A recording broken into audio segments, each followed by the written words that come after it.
সম্মানিত দর্শকবিন্দু, আজকে আপনাদেরকে দেখাবো আপনাদের শার্ট কিংবা পাঞ্জাবি কোনো কারণে যদি ছিঁড়ে যায় তো কিভাবে এটা জোড়া লাগাবেন কোনো প্রকার শিলি কিংবা রিপু ছাড়াই। তো সেদিন গাড়ি দিয়ে চলার সময় হঠাৎ করেই আমার শার্টটা অটোতে বেজে ছিঁড়ে যায়।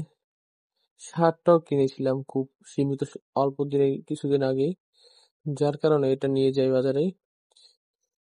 পরবর্তীতে টেইলার্স আমাকে বলে এটা সেলাই না করে এটাকে সুন্দর করে স্টিকার দিয়ে পেস্টিং করে দিই, তাহলে আপনার সুন্দর দেখা যাবে, সেলাই দেখা যাবে না। আর যদি আপনি রিপু করেন তাহলে দেখতে খারাপ দেখা যাবে। পরবর্তীতে আমি দোকানদারকে বলি, আচ্ছা ঠিক আছে তাহলে তাই করুন। পরবর্তীতে দোকানদার শার্টটাকে ভালো করে আয়রন দিয়ে হিট করে নিল।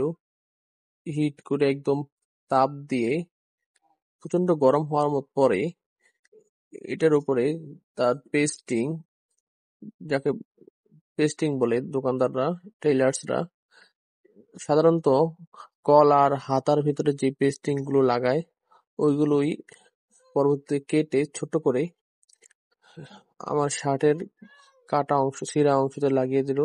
পরবর্তীতে এটার উপরে ভালো করে হিট দিয়ে ধরে রাখতে হবে। বেশ কিছুক্ষণ হিট দেওয়ার পর এটা আস্তে আস্তে লেগে যাবে। তো টেইলার্সের কাছে জানতে চাইলাম এটা কি কোনো আঠা আছে? তিনি বললো এটা একটা আঠা জাতীয়, প্রচন্ড গরম হলেই এই আঠাটা কাপড়ের ভিতরে বসে যায়। তো প্রচন্ড হিট দিয়ে এটাকে বসানো হচ্ছে। পরবর্তীতে কাঠের স্কেল দিয়ে ভালো করে ঘষে লাগানো হয়ে গেল আমাদের পেস্টিং। তো এই যে দেখতে পাচ্ছেন এখন আমাদের পেস্টিং লাগানো শেষ, বোঝাও